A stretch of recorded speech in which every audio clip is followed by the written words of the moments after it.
I'd like to start off with, Santosh with you, just looking at a very broad overview. We are just finished 2024, just kicked off 2025.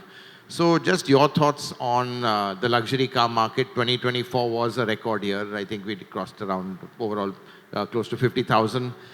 What's 25 looking like? And, I think this segment obviously is one of the fastest growing. Thanks, Hormazd, and namaskaram to everyone, and also thanks to Mathrubhumi for having me here in this show. I think, first of all, to put a perspective about luxury market and the industry, India does close to 4.3 million cars. 43 lakh odd cars are sold in India annually, out of which the total luxury market is 50,000 cars. And as Mercedes-Benz, we are close to 20. Last year, we did 19,600 odd. The growth of the market also, if you see, when you go by data which is publicly available, it's around 8 to 10% growth. Last year, we grew by 12%. So, and this double-digit growth has been there for the last couple of years now for us. So if I take an extrapolate, ideally, there should be a double-digit growth which should continue even for 25 and onwards. But yes, we are living in a world which is a VUCA world. We have so many geopolitical headwinds. So we need to take month by month, quarter by quarter. So from at this stage, to give a prognosis, I think the fundamentals are all there. Nothing has changed in India. There has been a tremendous growth in luxury car sales in the last 10 years in India, especially for Mercedes-Benz. So we feel the growth momentum should continue even moving forward. Thanks, Santosh. Tanmay, clearly luxury car segment has grown. Just wanted to get your thoughts. What is really driving the growth, really? I know it's a small base, so that base effect obviously has its benefit. But double-digit growth in what is a very expensive segment, the top end, really, traditionally, people haven't been spending in this segment. Obviously, that's all changed. We'll talk about how customer preferences are changing, how we are seeing cultural shifts. But just to get your sense of what's really driven growth in 2024 and how 2025 is also looking, because I think even Lexus has had a pretty good year in 24 as well. Hi, thanks for asking this question. For Lexus also, 2024 was a record-breaking year. We grew by 22%. And as Santhosh mentioned, that against 44 lakhs of passenger car, we are at 50,000 luxury car, means 1.1%. So there is no point of doubting the growth because we have a long way to go. It's only 1.1, and any advanced country, it is more than 15%. So yes, for Lexus also, it was fantastic year, and we see that this growth is to be continued in coming year as well. Prediction is that a CAGR of 10% for the luxury. And as you mentioned that, why this growth is coming up? Because we believe and we have seen people are experimenting. People are now looking for something different. They are breaking protocol. So earlier it was a straight journey, starting with a small car, then migrating towards luxury. Now people are straight away jumping to luxury because they want to experience something else. So I believe that is going to continue. And as you know that disposable incomes are going up, and that high income group people are now trying to have multiple experience, which is actually driving this growth. So it is going to continue as per us. Right. Santosh, Tanmay raised an interesting point. People are jumping into luxury cars. I don't think it's first-time car buyers, may not be luxury car buyers, but clearly they are jumping segments and making the stretch to get into luxury, products. Clearly, there's the price factor, which really is a barrier at the end of the day, because clearly the duties, taxes, everything on luxury cars is at the other end, which compared to other markets, other big markets, I think we are paying the highest taxes. That's there. But just this interesting point, and I just want to dwell on the consumer a bit. This aspiration to buy into luxury right now, that seems to be stronger than ever. And as Tanmay is saying, they want to make that not only jump, but a big stretch to achieve that, to buy the luxury brand. So, to put things in perspective, one is an absolute number. And let me give some statistics. If you look at the average selling price, in India, it used to be around 50 to 60 lakh rupees for a luxury car. Today, for us in Mercedes-Benz, it's close to 1 crore, around 95 lakhs. So that's a significant shift in the average selling price we have seen in the last 4 years' time.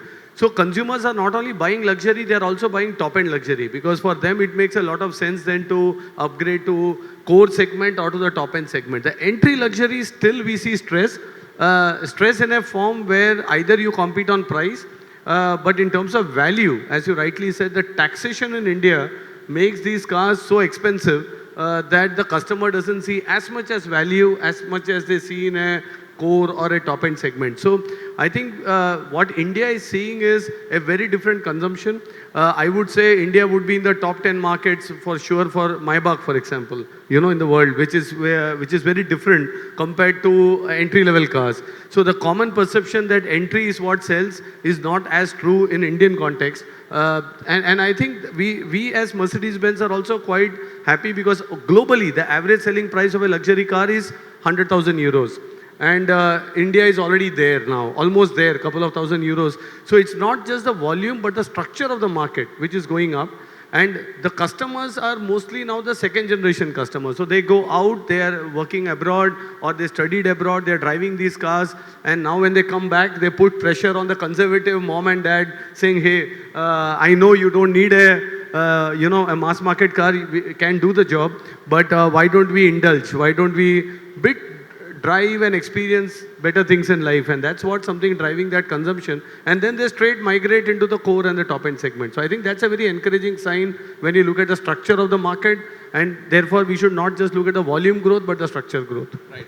Santhosh, just sticking with you, you raised a very interesting point that the lower end of the luxury car market isn't growing and the higher end is. But, it's a bit of a contradiction because affordability is an issue. So clearly, they're not seeing value. So do you think in India we have this thing of, let's say, price to size ratio, because the lower end are generally smaller vehicles and they don't see value and they want space because, they're with families and stuff like that, though they have all the features. Do you think this is really one of the barriers, to kind of, let's say, address the lower end of the luxury car segment? Or do you think this is a global phenomenon right now and everyone who wants luxury wants to make an even bigger jump? Yeah. Not really. Actually, if you see the consumers, first of all, from the infrastructure perspective itself, it's not the fun of driving as much that in India people value, neither safety, for example. So when you compare mass market cars, the amount of features and gizmos that the cars has. So a young Indian customer is amazed by the gizmos, and then the value perception compared to our compact cars that we have in the entry segment to the compact cars that's available by mass market OEMs. They just compare the gizmo to gizmo, say it has a Bose speaker, you have a Burmester.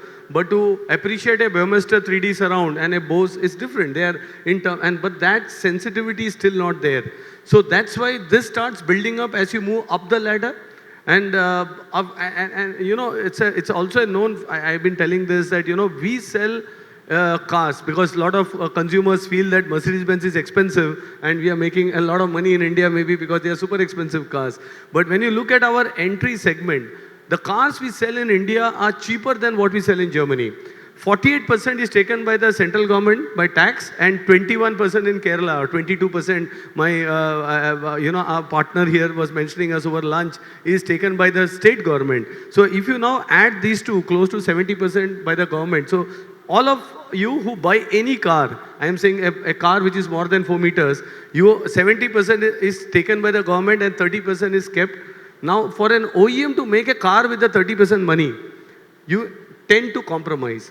What we will never do is compromise a Mercedes-Benz in India. A Mercedes-Benz will be a Mercedes-Benz, and we will never take out the DNA, and therefore we can't compete in that core entry segment because we need to keep the DNA of safety. We need to keep certain standards in terms of quality, construction, materials, etc.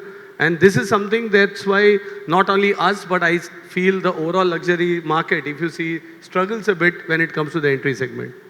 No, interesting points there, Santhosh, and I think I want to come to the fact that it's a very low margin market compared to other global markets. And Tanmay, coming to you, does this put a little bit of pressure on the Indian operations? Because clearly, Global HQ will say, listen, I'd rather, put focus on the high margin markets where we can make money. Of course, being in India is more strategic than profitable right now. So, this is also something which not only with luxury makers, everyone's facing. To make money in India is very, very difficult. Only a handful of companies have managed to do that. And we know the reasons why also. So, also the fact that a lot of your products are still CBUs. Only you've got one CKD model, ES300, which again puts all that tax pressure, which Santosh said, huge taxes on this. So clearly, I think there are a lot of challenges also. But yeah, so just wanted your thoughts on that. Undoubtedly, it's a very complex tax regime we are working, and it put always a pressure to the bottom line. However, as a matter of fact, in our company, we always talk from cost savings point of view, how we can make more cost-effective car, so that even after adding such a huge tax on that car, as well as ultimately customer is paying that money. So we would like always try to be innovative to how to give that, cost area controlled by ourselves. However, as Santosh mentioned, it is very complex, I must say, and any relaxation on that area will definitely ultimately benefit the customer. More than our bottom line, customer will be benefited. Right. No, but I think, and how does it work?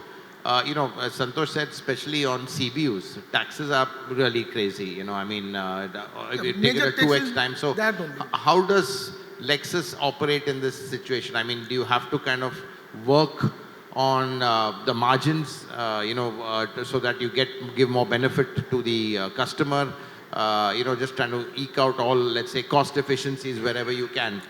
See, we work in two fronts, as you said. One is to control the margin so that customer get that benefit easily. Side by side, every day when we produce car, as you know, we are trying to make things which is controllable. Wherever we can cut cost in the production line, in the supply chain, in the entire ecosystem, we look into it everyday basis and try to keep it on that level. But having said so, of late, that also coming into strain because you have a limit to control the cost. When the inflation is going high everywhere, you cannot keep on cutting cost everywhere. So we are in an in between situation where we need to see how we can manage it in future. Because if the volume doesn't grow up drastically and this complexity doesn't come down also, we feel it will be difficult, and we have to be very, very innovative to manage this situation. Right. And do you think one way, at least the CKD model is proving to be one way of kind of managing this? Because clearly we've seen how the government has structured from a taxation point of view, or duty point of view, full manufacturing, CKD, SKD, CBUs. Seems to be a logical, let's say, a kind of bands of tariffs. Santosh, I'll get your feedback on that. But, let's say ES, for example, majority of your sales, CKD. So, do you think this is the way forward for luxury car makers, is to start producing in India more and more? If we want to strive in Indian market, CBU business model we don't think will work for us for long. We have to think CKD for sure, for the Indian market perspective. Definitely, yes. Right. Santosh, your thoughts on just generally, we've talked about the high taxes. But let's say from a taxation policy, this has been around for a long time and seems to make sense that you gradually increase the taxes as the local content drops, or vis-a-vis you reduce them as you produce more and more in India. I mean, from a luxury manufacturer, obviously you don't have volumes enough.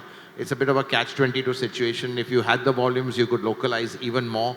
So seems to be caught out in this kind of zone where, this balance of how much do you localize, but then the volume has to be there because localization is an investment as well, an upfront investment.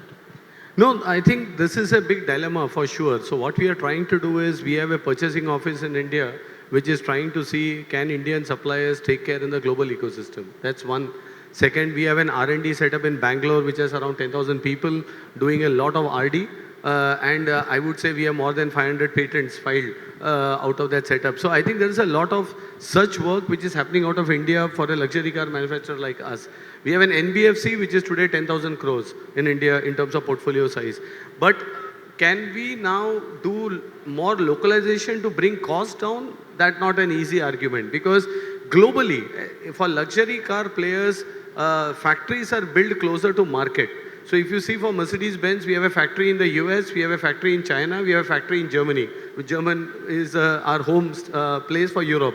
And then we have a couple of plants in and around Europe itself for the European market. So in that sense, that's the fundamental logistic cost doesn't permit us to invest on deeper localization if the market is not there. So it's a chicken and egg story. But if you talk to the government, I think they also understand But where do you get tax from? The last budget, we were all celebrating reduction of taxes. But on the other hand, government only has indirect tax revenue, and cars, real estate are one of the areas where they can recover and run the country. So even when you talk to policymakers, there are no easy solutions. Finally, we as a multinational operate across the world. We are 30 years in India. We strategically patient. So we have to work with the law of the land, tax structure, and then make the business as efficient, as profitable as possible, because we cannot expect now the policy framework to change overnight. It is a combination of many factors that is driving the ecosystem. Right, and just sticking with you, talking on the taxes, it seems to be that, we have the highest rate of taxes across the board. I mean, even for cars generally, I mean, okay, you have the small cars, which is down to 28%, but then you move up 43, 48%, with the GST plus the cess and everything added on. And then if it's a CBU, even more. So, it appears that India is one of the has one of the highest tax rates. Do you think this is again a part of our old legacy that, in the end, there is this socialist element towards it, that cars should be taxed, and successive governments, whoever they are, just look at it that way, because it's seen at some point to be a luxury. Even let's say across the board, even let's say from a basic budget car. No, absolutely. I think that's the fundamental issue. If you see that cars are treated as luxury, whereas cars are necessity in other parts of the world to go to work, to commute. But if you look at the penetration of cars, India is 24 cars per 1,000 people. And if I look at Germany, they are around 525. So there is a huge runway left. But on the other side, imagine India has 525 cars per 1,000 people. There will be no place to walk because of so at some point, the infrastructure growth has to happen. I think the policymakers are very much aware of it. And if they now go away from the taxation regime, the growth is great for automotive industry. But what happens to the roads? What happens to public health? Because we also have to decarbonize. That's a big topic for a country like India, that if we don't decarbonize this journey of growth, we will end up with a lot of cars causing public health issues. So I think policymakers are really working on this topic, trying to see how to balance this growth. Taxation doesn't allow. But the good news is the infra growth. If you see last 10 years, thanks to Honorable Minister Gadkari ji, the kind of road infrastructure that has come up. I have been driving to Kerala, to my hometown Thrissur from Bombay, Mumbai, ever since I passed out of college. And it took me 2 days to reach Thrissur. At some point of time, the car is covered with mud. And now I have even done recently, I think that's a great change in the infrastructure. When you drive now between cities, between towns. And one of the reasons for luxury car growth is also people want safer cars to do intercity, right? Today, Cochin to Coimbatore, Coimbatore to Chennai, they drive by cars and not by flights. So I think the infra development combined with more per capita income, and then the government and the policy making, if they start getting taxes from other sources, then maybe cars have a better chance. As a car maker, I would always say I need lower taxes, but I think if you understand the full perspective, it's not easy. Right. No, interesting holistic point of view. Tanmay, please go ahead. What he covered is very nicely. Also, one factor is safety. Correct? Just by putting cars on the road, whether the roads are safe for the car to run or the pedestrian to walk, that also an element the policymaker has to deeply think. See, all safety responsibility cannot be given to OEM. There are responsibility across where people has to. We may bring new technology, we may bring new, process in our production, but ultimately that mindset of safety has to come to normal people also. So those are the areas we have to think before we even, ask any policymaker to ease out the tax area. Right. But just taking off from where said, he raised the interesting point that, we've got to balance growth in the car market as well as growth in infrastructure. Ideally, infrastructure should be one step ahead of the growth in the car market. That's ideally how it should be. Just from your point of view, looking at your customers, is the improvement in certain road infrastructure being a kind of, let's say, a stimulus for people buying more cars, or is it, or could it even be the opposite? Because in cities like Bangalore, Mumbai, Delhi, where traffic is getting more and more dense and chaotic. So let's say I'm talking about from an infrastructure point of view, what is the kind of let's say the impact on customer sentiment and preference for buying? Yeah, this is not exactly related to luxury buyer. It is car industry as a whole. What we saw is that yes, it has increased the buying intensity of the customer, but not on the deep pocket of the metros.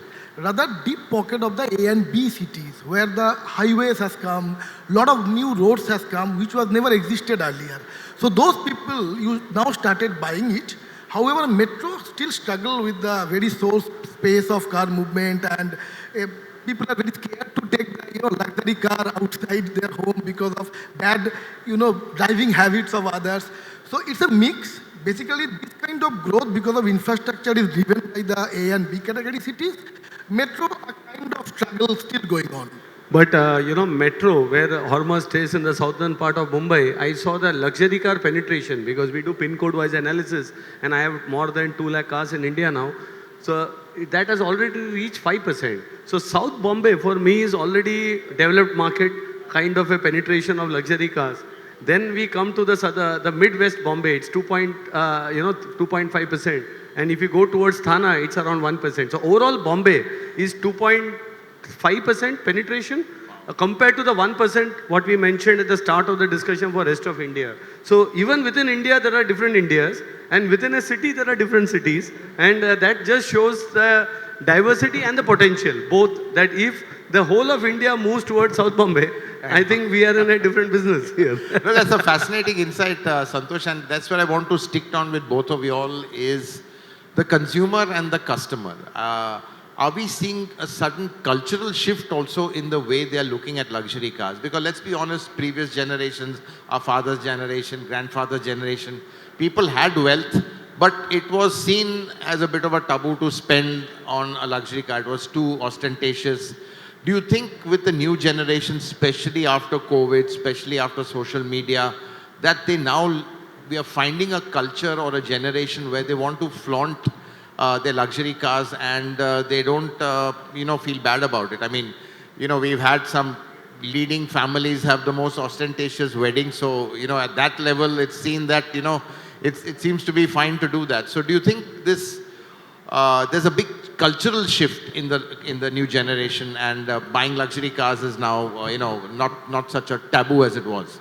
No, sure. See, as I keep saying, luxury starts where necessity ends. So consumers will only consume luxury cars, bags, watches when they go beyond the necessity, where they feel that I need to splurge and invest on myself. So the growth not only in cars as luxury in category, but when I look at watches and other peripherals, I think this is all happening because of the cultural shift. But is it enough? There is still a large population in India. There is still where they won't buy a Mercedes-Benz because the boss is still not driving to start with. At corporate India, I can see the salaries and the ESOPs have gone up. It's March now, but there are many I know who say, Santhosh, my boss is still not driving. So it's not I cannot afford it. I have enough ESOPs and stuff. So the cultural hierarchical element. The same in political circles as well.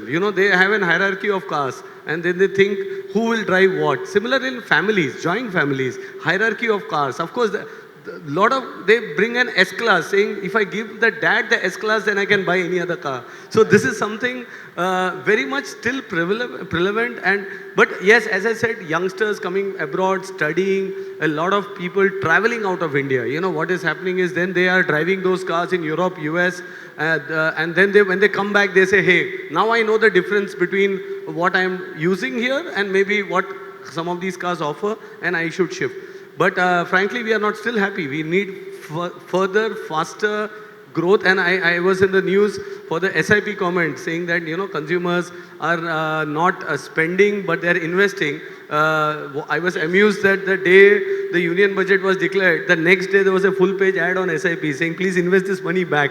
So the government is trying to put the money on consumers' pocket to spend, but generally we want this to be saved. So without consumption, the economy can't grow. So there is still a big runway for India to get into the consumption train. Culturally, socially, also the other factor which I have changed is also earlier when you bought a Mercedes-Benz, people say, what is he doing? Is it legitimate? After GST taxation, a lot of people have legitimate, now taxable income. So now when they buy, there is not much of fear. On the other side, now I think it's good. People can drive luxury cars and you are not considered something, doing not so right thing in the business or in your personal life. So a long way to go, but I think we are getting there. Right. No, fascinating insights, Santosh, and Tanmay, some very interesting nuances. Especially, I didn't know about if your boss doesn't have a top-end car, you can't get. So, just wanted to get your thoughts on the consumers. How are they changing? I mean, especially from, let's say, past generations. And I would imagine the Lexus customers are generally a conservative kind of a guy. He's not because. No, let's be honest, Lexus is more the conservative luxury brand. Yeah. Last year we have seen there is a change. What Santosh said is very prevalent in India. If your boss is not owning that, you generally tend to compromise. Okay, let's not take the risk. Why to take unnecessary risk type of thing? But one more thing is coming up in India. Young buyer, millennials especially, they are telling, if not now, then when? If not now, then when? YOLO, you only live once, especially after COVID. Because when I will become 65, 70 years of age, when I cannot sit in the driver's seat, cannot enjoy the drive, it will be chauffeur driven, where is the point of spending money for a luxury brand in that time? Why can't I have it now? Especially one more thing is coming up, high earner, not rich yet. It's called Henry. High earner, not rich yet. These people, this band of people, they are sensing that, okay, my housing is taken care of, food, no worry, social safety, enough available. Let's spend something which I feel good for me. This is good for me feeling is actually driving people towards our brand. And as I said last year, on especially SUV segment, we are getting these 35, 30 years of people straight away coming and talking about, okay, I want a peppy, sporty car. So why can't I enjoy Lexus? And as Santhosh mentioned, they are now globetrotter. Everywhere they go, they see all these brands and they come back with an aspiration. Okay, this brand is available in India and now every OEM launched the same car. There is no generation gap. So why can't I own one in India? So that kind of feelings are coming actually to the consumer. No, that's an interesting thing that luxury car buyers, the median age is getting younger. So just want to get your sense, I mean, typical age of a luxury buyer. And Santosh, even yours, and how it's coming down. That would be very good insight. 2023 starting, our average age of Lexus buyer was 45 plus, around 49. Enter 2024, only 1 year if I take, the average age has come down to 39. That means there are a lot of people actually came below 30 to buy a Lexus. But as I said, predominantly SUV. They don't talk any car else. What SUV you have, you give me one. Right. Yeah, we'll get into the SUV sedan thing also. That's a big topic and electric. But Santosh, this is very interesting. I mean, younger buyers now coming into luxury cars. Obviously, there's a lot more wealth, a lot more disposable income. We've seen countries also grown, economies grown. Per capita income still not where it should be for a trigger point for luxury car buyers. But yeah, just looking at the demographics and the change, really, I think now it's the young which are driving the growth. Yeah, it's the young which are driving. For us, the average age has come from 45 to 38. But in general, India is also a young society. So you can attribute the demographic pattern to the India's demographics as well, to some extent. But on the other hand, women buyers, that has gone up from 7-8% to 15%. And that's a major shift because generally in the past, in a family, the spouse used to be driving a mass market car, and maybe the other one of the member would drive, I would say, a luxury car. Now both of them want luxury cars. So there is an absolute change in the demographics. You can see also when you see salaried professionals. This was again 7 to 8%. Today salaried has also gone up to 15%.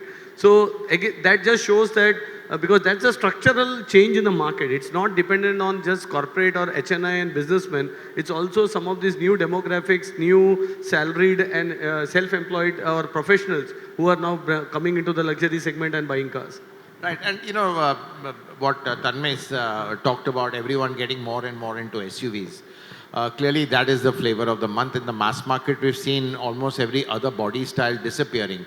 But to be honest, in the luxury segment, sedans still hold a firm place. Maybe it's the status, the 3-box style, getting in and out. There's a certain elegance of a sedan, especially when you go to a function, the ease of getting out, especially women with saris. They just find it a lot more practical. I mean, your best-selling car is still a sedan, though, we know why it's CKD.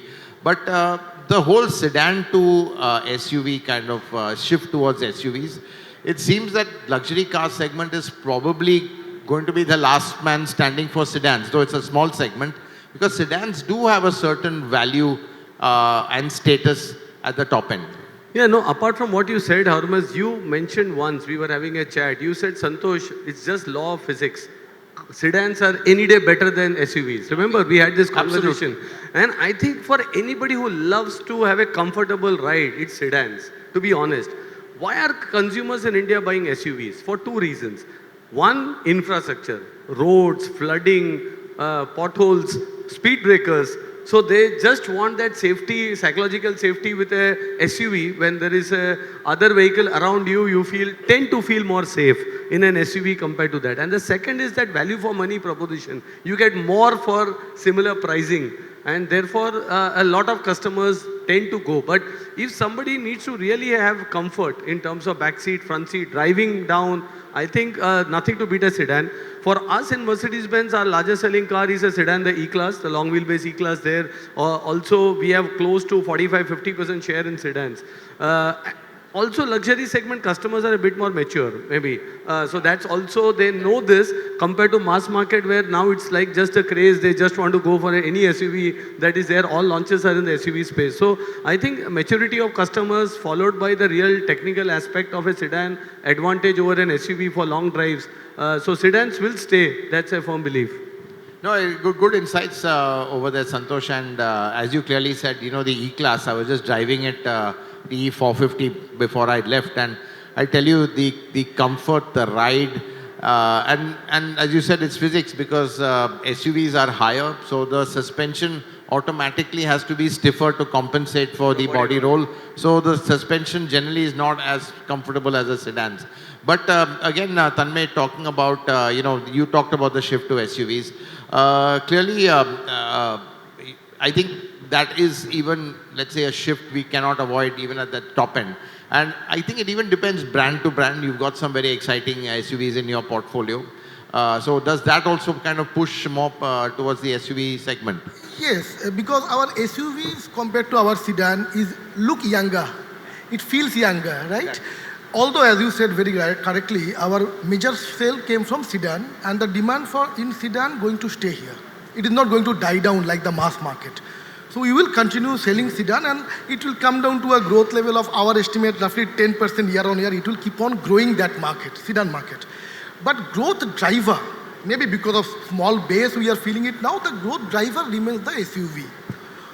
In that area, the more things are coming up nowadays. So people wants to, tends to experiment with those cars. Somewhere it is sporty, somewhere it is more spacious, as Santhosh mentioned. It feels more spacious and that thing. So people tend to inquire more. We get more inquiry of those kind of cars. Even the new trend which I am seeing, we have one ultra luxury car LM. Many people are actually wanting that kind of body shape. So this is a typical period we are going through where people are experimenting with different body shape, different type of looks of the car, different features. So it's going to be very interesting, I think, going forward in this space. Right. And, while sticking to, preferences, we've talked about body style. I want to even touch upon powertrain because now it's quite interesting. You've taken a pure hybrid route. Mercedes have stuck to petrol and diesel. Diesel still has, let's say, a strong demand, and let's say, especially with SUVs, it works very well over there. So, Santhosh, just starting with you, and then we will move back finally to EVs. We can't avoid any discussion without EVs. But just looking at the powertrain mix, we've seen diesel disappearing at the lower end for whatever reason. Your thoughts on how, customers' shift is there in the powertrain? Sense I get is people may want diesel, but it's a bit of a risk. Just the way Cs are shaping up, comments are being made. There's always this fear factor about diesel bans and this whole kind of overhang on diesel. But still, SUVs, they lend themselves so superbly to diesel, or diesels work very well with SUVs? No, exactly. I think there's been a lot of misconceptions on diesels, and primarily, I would say to some extent, judiciary-led because of the Delhi bans that happened in 2016. But I think that was a knee-jerk reaction. Today, with our diesel technology, we have one of the best clean diesels that we are able to give. We also have to be aware that if we are signatory to the Paris climate change, now we don't know what happens to that. But in general, gasoline will have CO2 and diesels will have PM. So you need ideally a balance of both in terms of your mix. And markets in South, for example, Kerala and I can say Telangana, Tamil Nadu are very diesel driven as well. Because one, the customer has to drive long distances here. Secondly, it's economical sense. But more importantly, there is a bit of fun of driving also a diesel, more so on SUVs. That torque you get is on diesel. So I think talking about combustion engines, we also have hybrid. It's in India, we have not got it. But if I look at the international portfolio, we have it. But we clearly use it more where either the government has to give special benefits because then it makes sense for CAFE and others, or there has to be some added advantage there if you go away from the mix. Else we go to electrification, which you said is a separate story, but yeah. Right. Before we get to electrification, Tanmay, on hybrids, you're probably the sole voice, you and Toyota to a certain extent. So, but, have to hand it to you for having that conviction, making sure that all your models are hybrids and really believing in the technology. But do you think, that technology can only come of age or have mass acceptance with, or let's say more acceptance with government benefits and taxation, which is, I know, people have been fighting for, but government clearly doesn't see hybrids as a solution, but more as a transition towards, meeting CO2 reduction and targets. See, let's talk about few areas. Wherever there is a hybrid benefit given, the hybrid sale picked up. Example, currently UP, we have the hybrid benefit. The road tax, road tax, yes. We had last year 2023, if I'm not wrong, in Chandigarh, hybrid sale picked up. So it is a clear indication that if government consider hybrid to be, given benefit in road tax or some taxation, the demands will go up for sure. Secondly, let us understand one thing. At any given point of time, hybrid is a better car from emission point of view compared to petrol and diesel. Correct? Obviously, because it will consume lesser petrol, so obviously it will be better. But is this the ultimate? We believe that going forward, we all have to move towards electrification. So when I talk about electric car, I mean about BEV, I mean plug-in hybrid, I mean hybrid also. So this kind of car will be there and that will be the movement. Currently, in this transition phase, we think that hybrid is the right, missing link between these two. ICE to electric is a journey to make.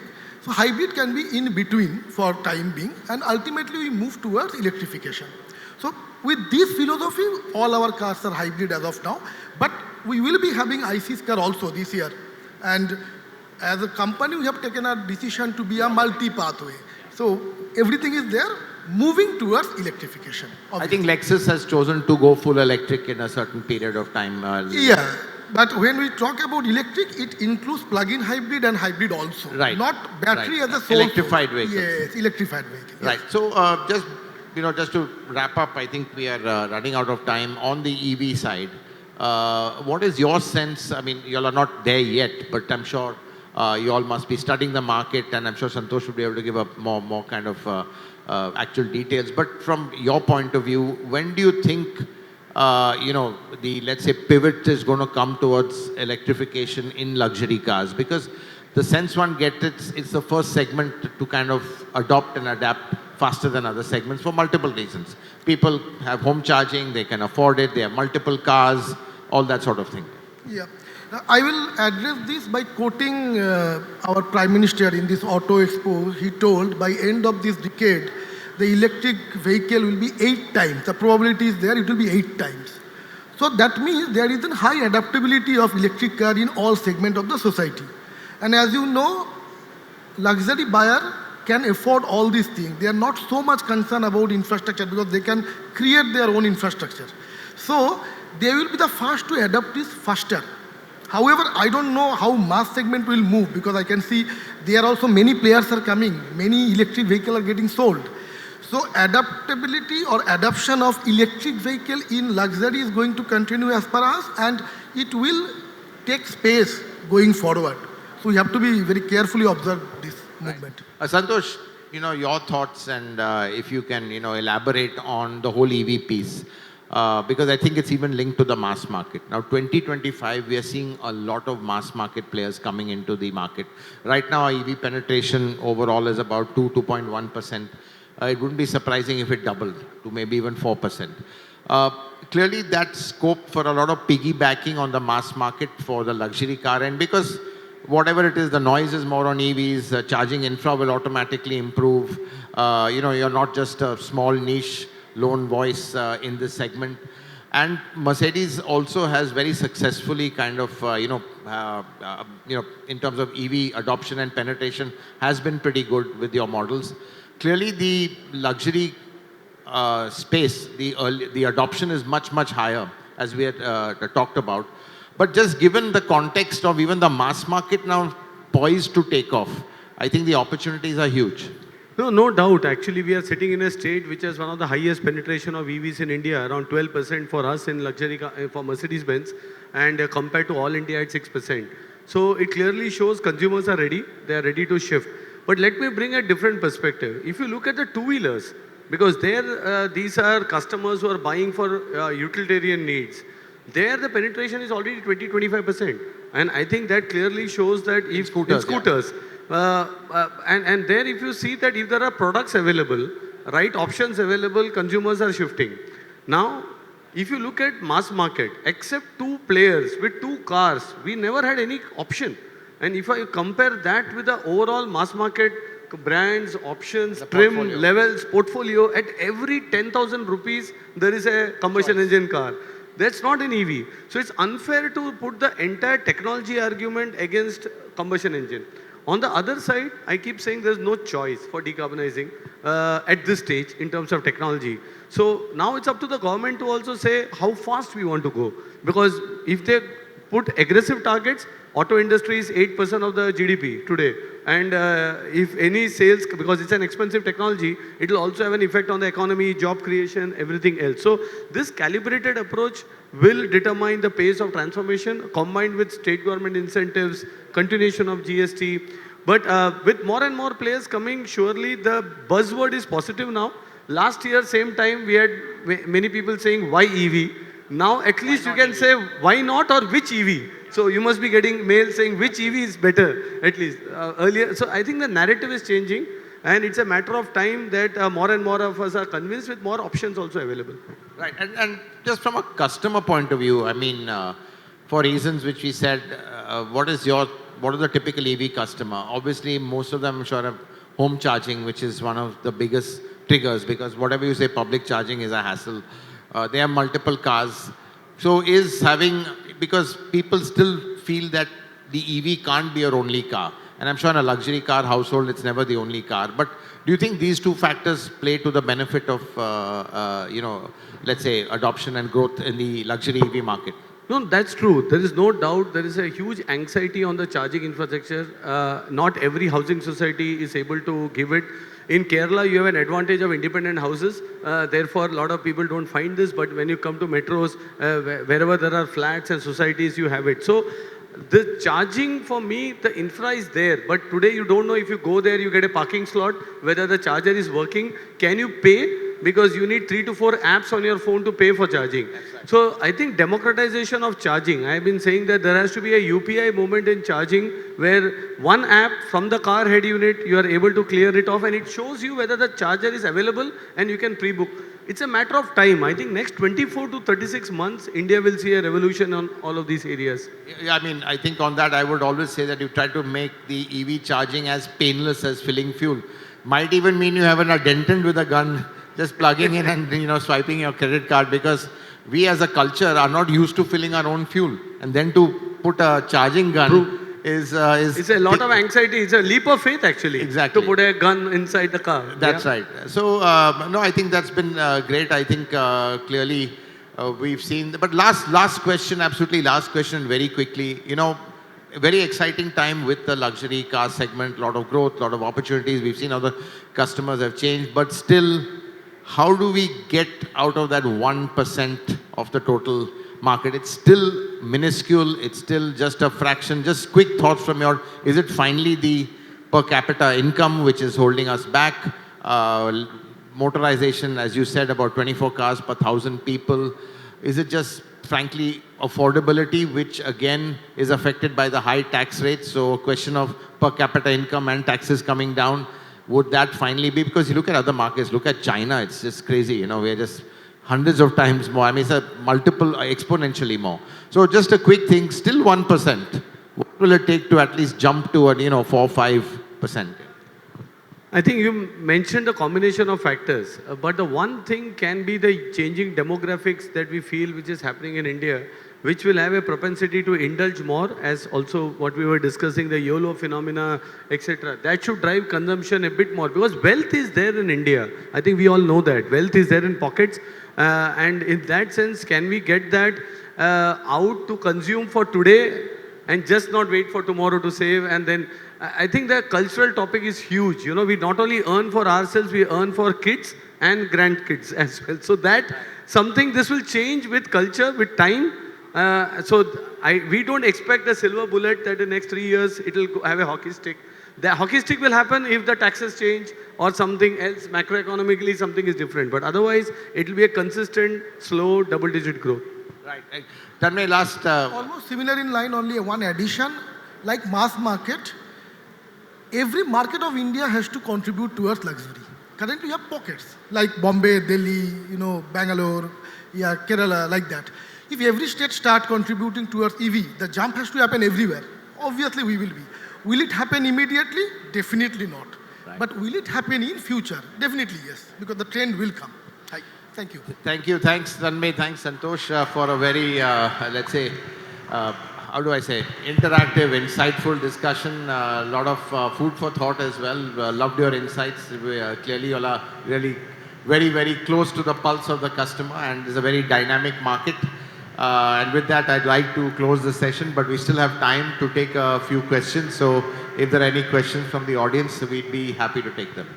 Thank you for those insights on the automotive segment. My question is slightly out of that part of I'd like to know your opinion on, do you see the same sort of aspiration for luxury in other segments? You mentioned that there's a lot of aspiration for luxury in the luxury car segment and working like this. No, surely. As I said, if I talk to some of my colleagues in watch industry, they are doing a phenomenal growth in watches, luxury watches. For example, if I talk to, the apparel industry, again, there is a significant growth in apparels when it comes to branded apparels and luxury wear. So it's there across. So the consumption is not just limited to cars, you can see that. But luxury is I would say, not the abused word as well, because if you now go, I'm just landed in Trivandrum, but I'm sure if you go around the city, you will find a lot of hoardings saying luxury houses, luxury villas, luxury stuff. So it's a very, the understanding of luxury is expensive. And that's not the case. Luxury comes with heritage. Luxury also comes with a pedigree. It is iconic. It needs a story there. And of course, luxury brands may be not expensive, but I would say they are of course, in a different price bracket as such. So that understanding, yet India consumers are yet getting there. But yes, growth is there across segments. Thank you, Santosh. Hi, my question is with this new roadmap on net zero for 2070, and there's of course a strong dichotomy when we talk about luxury and sustainability, right? So is there a ideal percentage you foresee as IC engine versus electric engines, and if so, what is the kind of timelines you are looking at? So I think basically asking, is there an end date for the IC engine? Yes, or is there a percentage you envisage as this is the ideal percentage, let's say 50-50 or whatever? Right now the adoption rates are pretty low, right? I think as a Santosh and Tanmay, you also said we're going to be electrified, so there will be some form of ICE remaining. Santosh, I think ICE engines hard to put an end date on it.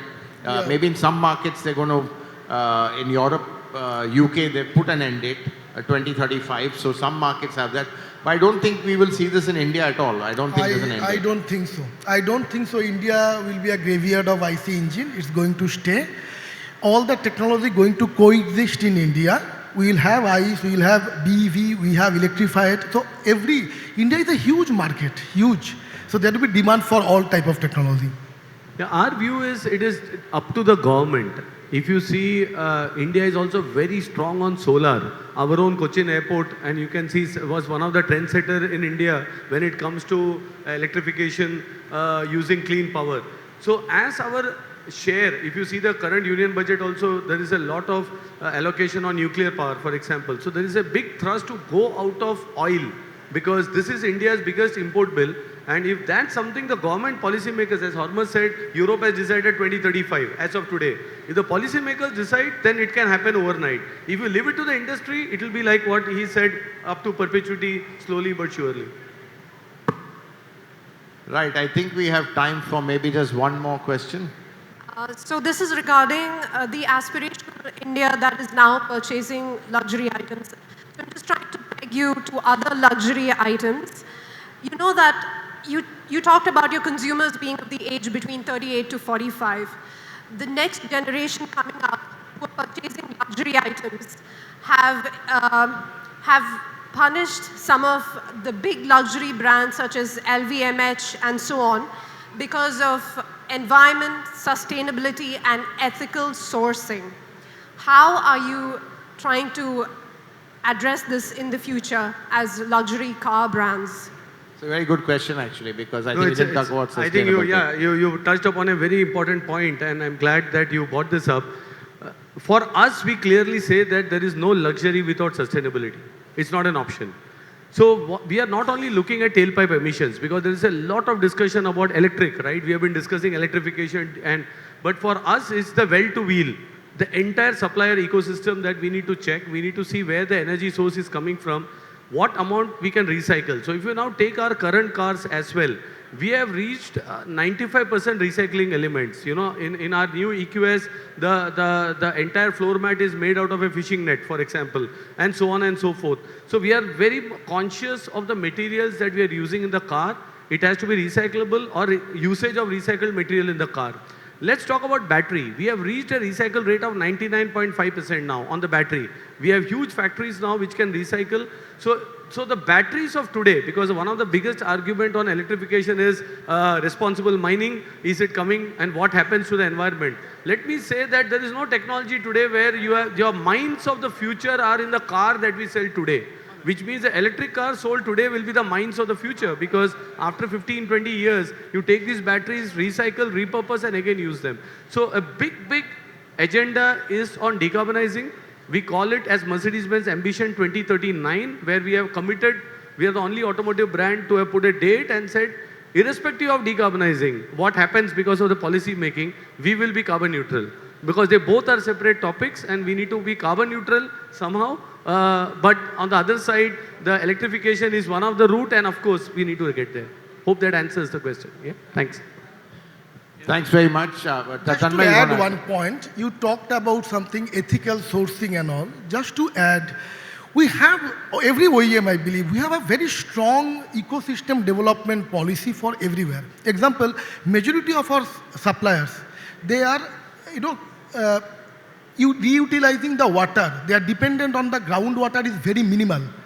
They use solar power. Their dependency on thermal outside power is very minimal. Even in our factory, we are going 100% solar for all our machines. We are utilizing 100% recycled water. So every OEM in our own sphere, we are contributing toward that so that we can have a sustainable development of the society. Otherwise, all our existence will be questioned, right? So that's it. Hi, thank you. Thanks very much. With that, I'd like to end the session. Thanks again, Santosh and Tanmay, for really giving us some fantastic insights into the luxury car market and more than that, into the customers buying them. Thanks again very much.